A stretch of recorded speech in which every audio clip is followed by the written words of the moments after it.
Hello. 1, 2, and 2, microphone test. Glad to be here.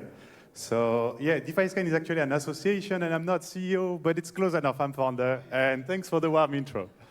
So I'm really glad to be there. It's been a really interesting event for me. I feel a bit like an alien exploring a foreign world because I'm deep DeFi. I've been doing only DeFi. I don't have legal training or financial training.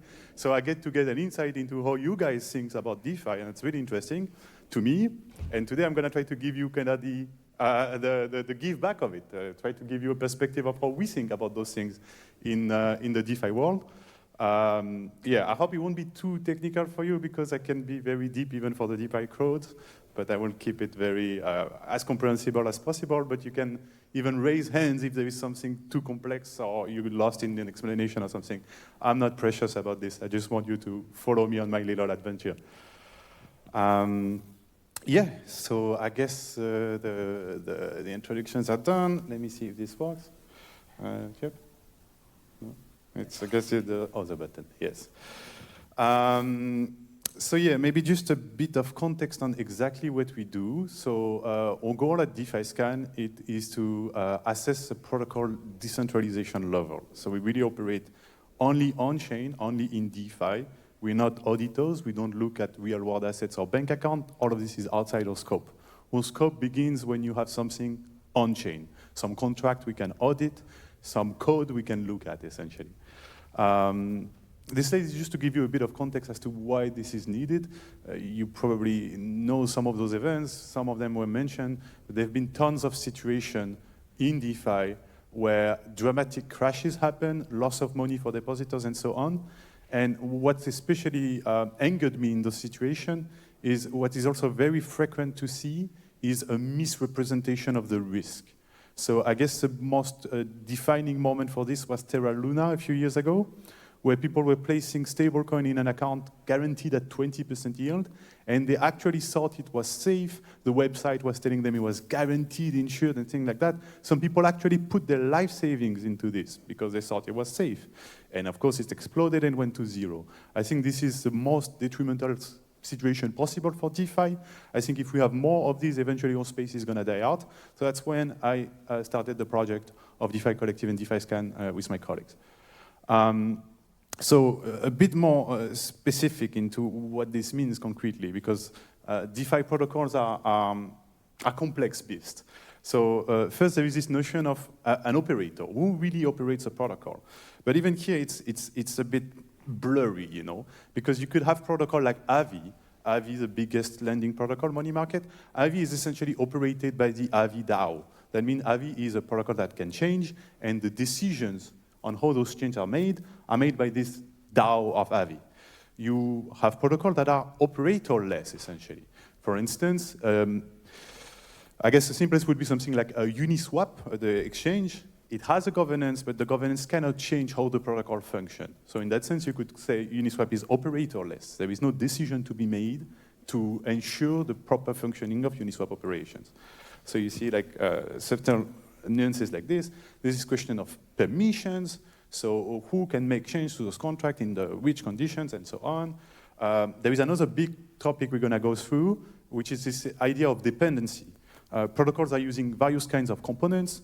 Maybe the most well-known would be what we call the oracle, the price feed. So when you have a protocol who is doing lending, one of the key information they need is how much my collateral is worth. So you know, if some user is using Ether as collateral to borrow a stablecoin, this protocol needs to be aware that at this time Ether is $3,500, because if the price goes down, eventually the protocol needs to liquidate the user. So the oracle, the price feed, is a critical dependency for lending protocol, for instance. And yeah, there are other things we're going to get into, but essentially I think you kind of get it by this point. The core questions we're trying to answer is like how decentralized my decentralized finance is for real, because all those protocols are essentially going under the DeFi umbrella. But what I wanted to convey to you today is that DeFi is a spectrum, a very wide spectrum that goes from something that looks very much like a bank on chain to something that is actually pretty much like the cyberpunk ideal of an unstoppable piece of code that the government cannot arrest, and that if you take the founder and put a gun to his head, he can't stop the protocol anyway because it doesn't have any permission. If the office is blown up by a bomb, the protocol still operates because it's running on Ethereum, the decentralized network, it doesn't need server, and so on. So you kind of see, the two very extreme of the spectrum.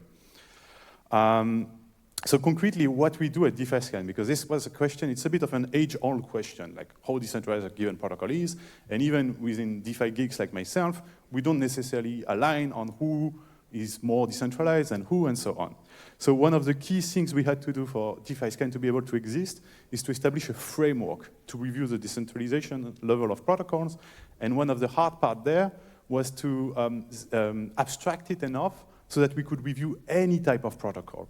Because you have to keep in mind that we might be reviewing a stablecoin, a lending protocol, a decentralized exchange, a decentralized lottery, or all kinds of use cases. And so we need a framework that is essentially use case agnostic, and more importantly, a framework that is not punishing certain use cases more than others because of the various requirements they have. So that's the first thing. That's a framework we established a year and something ago now. Then there is a tooling allowing us to conduct those analyses. They are very time-consuming, but the tooling saves us sometimes. And finally, and I guess that's what most people know us for, is those results are presented on a website and essentially offered as a service so that users, DAOs, protocols can access a full decentralization report on the protocol they're interested in. Because they are here too, I guess it's worth a mention. We've been blessed with an Ethereum grants from the Ethereum Foundation, and yeah, I think a lot of people are seeing the value in what we're doing, even though it's very technical and can even get political, because we'll get into this later. But there is a strong incentive for protocol to misrepresent their decentralization level. Of course, nobody wants to say to you, "Hey, I'm not decentralized at all. I can push a button and crash the whole protocol." They will all say, "Oh no, we're very decentralized. We have those multisig and those process and whatsoever. And there is this DAO. Oh, by the way, the DAO is 3 friends of mine, but you don't need to know that." And you see what I mean? So obfuscation is rampant, and more importantly, obfuscation is essentially the behavior you need to expect, because it's economically profitable to misdirect on your decentralization level. So that's another thing we have to navigate that is not easy.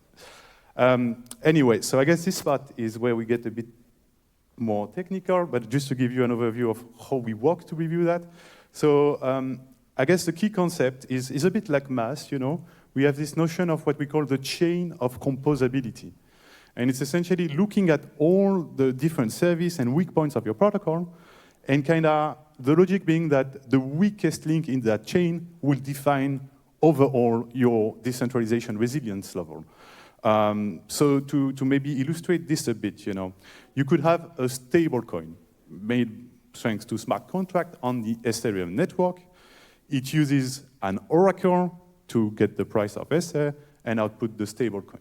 So here you have a chain of composability with Ethereum, the network required for the stablecoin to operate, the set of smart contract that makes the stablecoin existing and the lending operation and so on, and then the oracle that brings to the protocol the price of ETH to know when to liquidate users or not.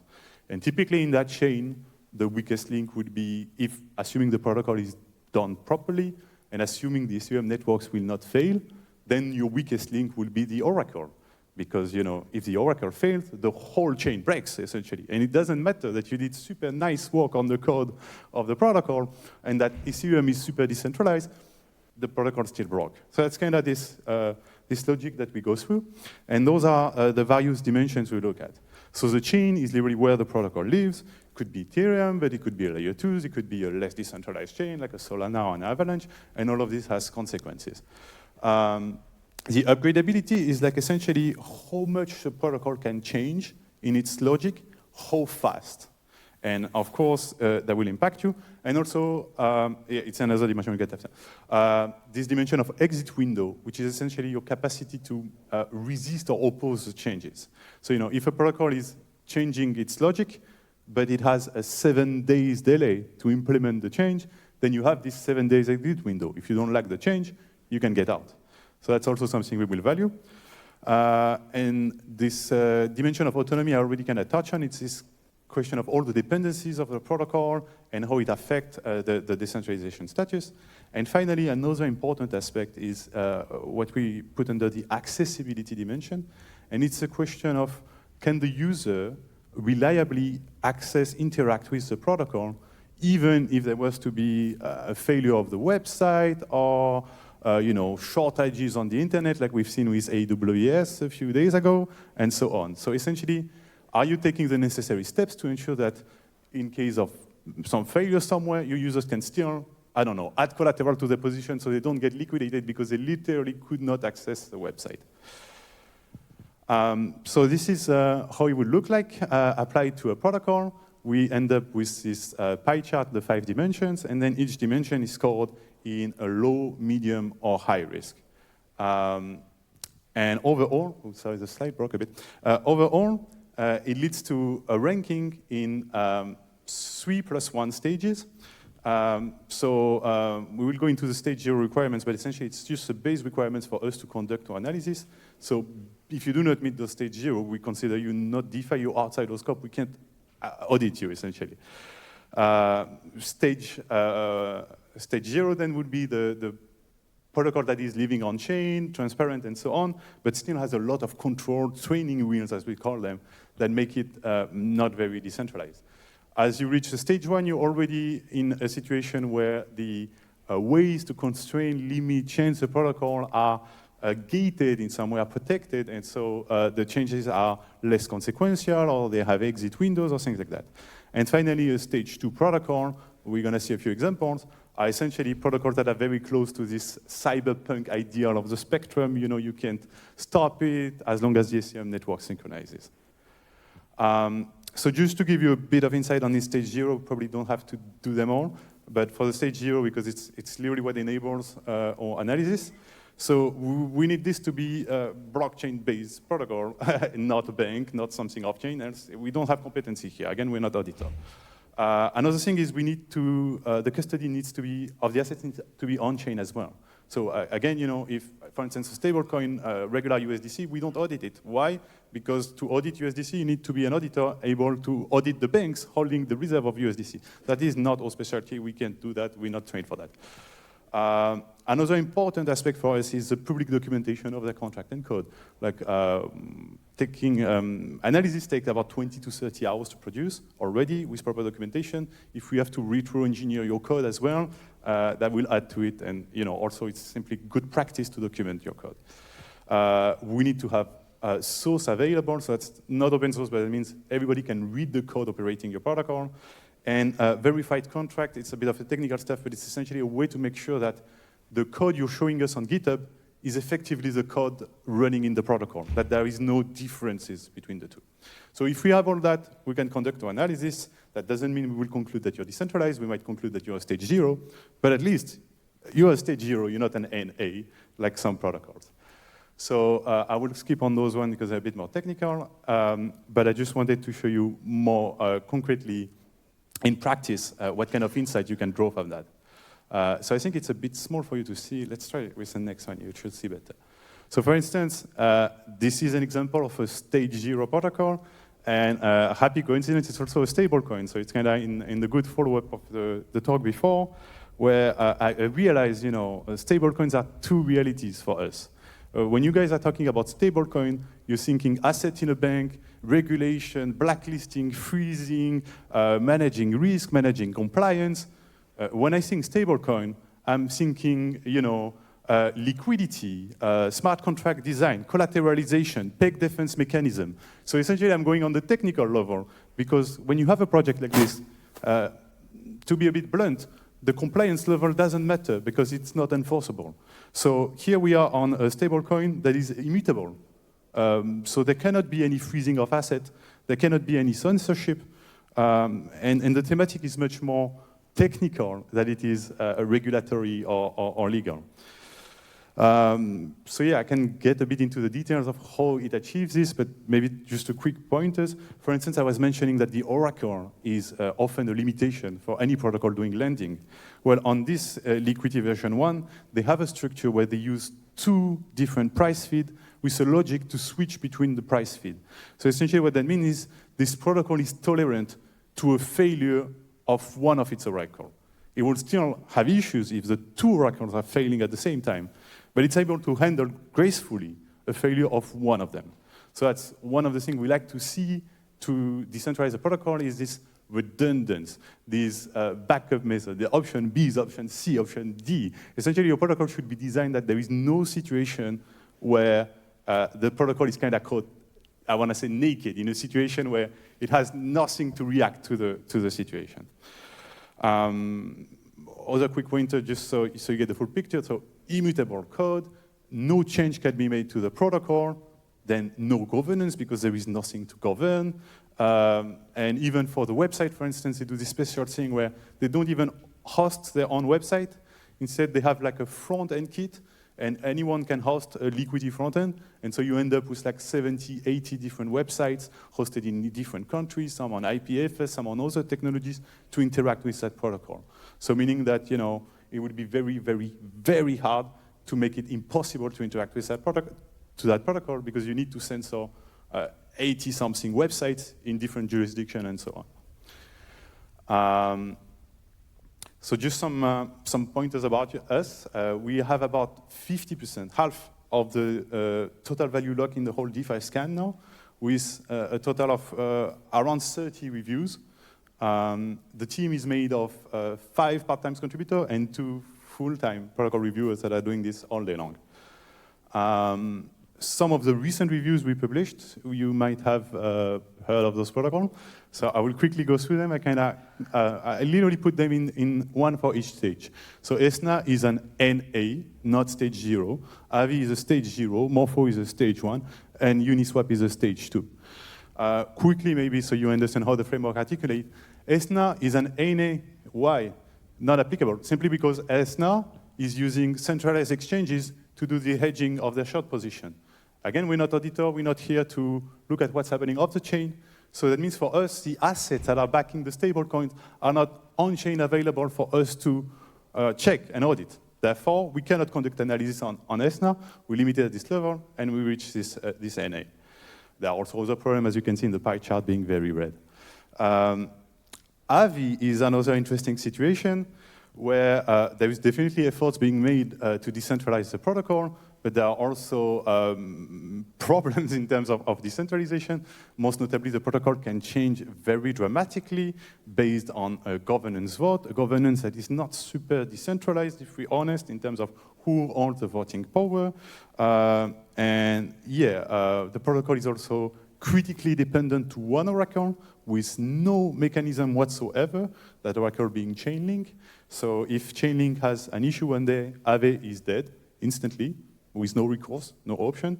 So these kinds of things leads to this situation where the analysis concludes to a stage 0. On a protocol like Morpho, which is a stage 1, you have a few things that are improved there. Most notably is the core contract logic is immutable. And the oracle setup is different, it's defined by vault and so on, but essentially they're improving on some of those points that leads to a better rating. And finally, something like Uniswap is considered often like an example of how pure decentralization can be, and for good reasons, because it's a very minimal protocol, very well designed, very efficient. It has 0 external dependency whatsoever. Uniswap only needs Uniswap to function. That's it. It doesn't use Oracle. It doesn't use anything else. It has thousands of websites now because front-ends are very common. And it's also immutable contract. No change can be made. Uniswap v2. On v3, there is this fee, but it's constrained. Essentially, the protocol is as such. And you will not wake up one morning and all of a sudden, because some DAO guys voted something 3 days ago, some critical thing changed, and no, your risk exposure is not the same. Another thing that's important with us is we actually try to have this as an open framework. So, you know, I told you we have those protocols reviewers, but we're really trying to drive protocols to submit the self-review, as we call it. And then we will, of course, review the review before publishing it. But we try to have this idea of like responsible disclosure. Well, breaking news, so far in a year of existence, we got 1 protocol responsibly disclosing, 2 actually. 2, none of the major So it's not something, maybe we're doing something wrong here, I don't know, but it's not something very much in the culture in DeFi. So yeah, that's something we are looking at ways to improve. And yeah, just maybe one last thing. I didn't have time to put it on my slide, but we are actually working on a new iteration of that framework because now it's been running for a year. So we've seen a bit the limits that there is. We've identified a few items.